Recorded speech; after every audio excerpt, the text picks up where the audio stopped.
What does engaging opposite energies look like in a dynamic link? I'm going to go back to the Jen thing. I mean, I know, that you're deeply involved and interested in organizational transformation.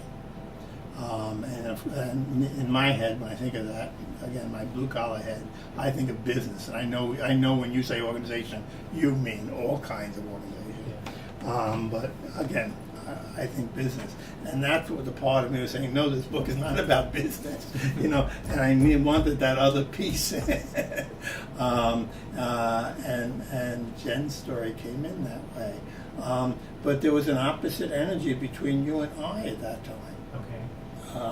It wasn't an obvious opposite energy. We weren't combative or anything, but you had an energy running in one way. I had an energy running in another way.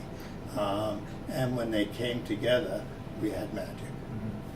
Engaging opposite energies Yeah. in a dynamic link that's in some larger organization that's involving multiple people. Yes. That one way to think of that may be easier for our listeners to grasp is there's one's current experience, whatever that might look like in the organization. Yes. And then this shared intention that is one of the elements of the dynamic link.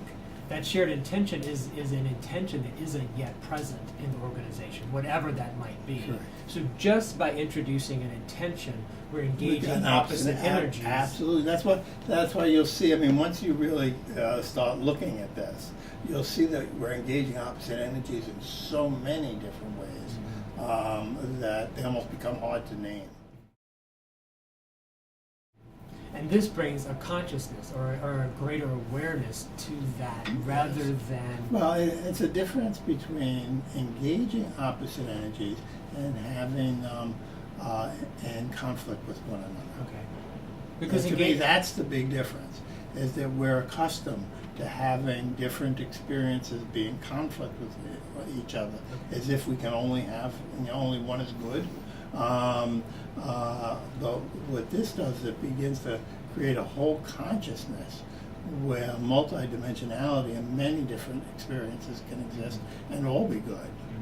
And in your words that you've said many times, that when those two things are brought together, generally some third energy, and often better than we might have imagined. Always better. I mean, in my experience, there has never been a time when it hasn't been a better experience. And in that better experience is the removal of some blind spots, is a sense of resilience, of being able to deal with things as they come to you, a sense of presence. But that always comes from the bringing together. Now, every time a person focalizes, they get a little more of the bringing together. Until someday may come when they don't need to anymore, or their whole life is focalized. In my case, my whole life is focalized. Right. So it's something I'm doing all the time. So Ed, going back to the example you gave about where you see us as an evolutionary human species, where we have begun to identify ourselves as our thinking, it's this thinking that is wanting to control more, and in the controlling more, we find ourselves wanting to avoid conflict rather than walk right into the middle of it. Yes. And it's that capacity to walk into the middle of it that's the engaging of opposite. It's really our path to a better future. Yes, and focalizing, once you set the conditions, there is no such thing as conflict. There's only different experiences, energies, existing together in the same space along with source energy. Yeah.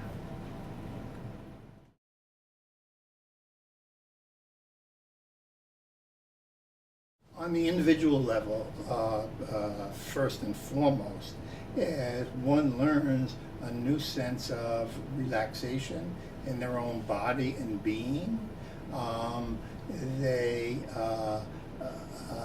learn, and then if it feels right and good to them, another way of being with their thoughts, particularly ones that can be distressing, and having more management over them, and thereby freeing up more energy for new possibilities in their lives. So I mean, that's just the beginning for an individual.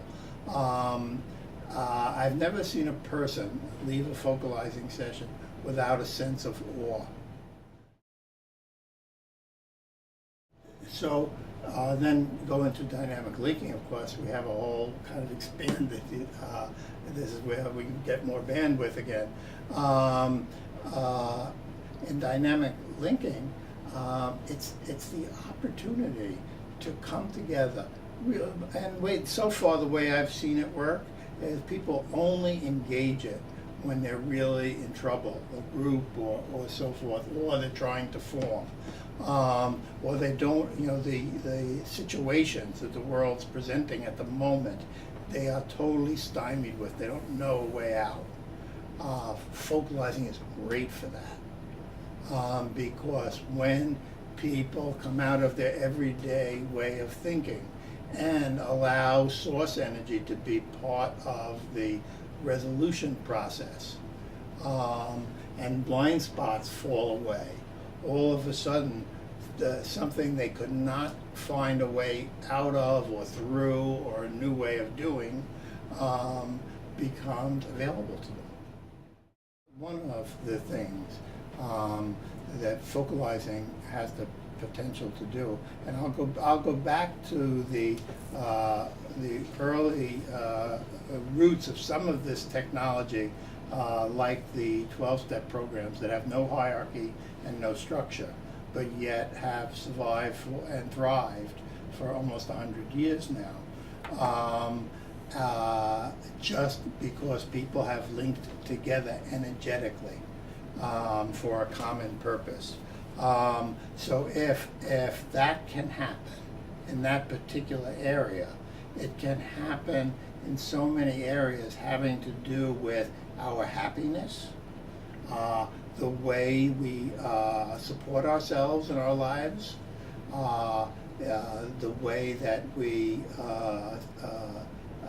make the planet sustainable, possibly, the way that we move from an economy and a world that's focused on war to one that's focused on peace. I mean, these are all things that are within the realm of possibility, just like an alcoholic not being able to drink when there is no cure for it. That's no different than, to me, than turning our technologies around to feed the planet.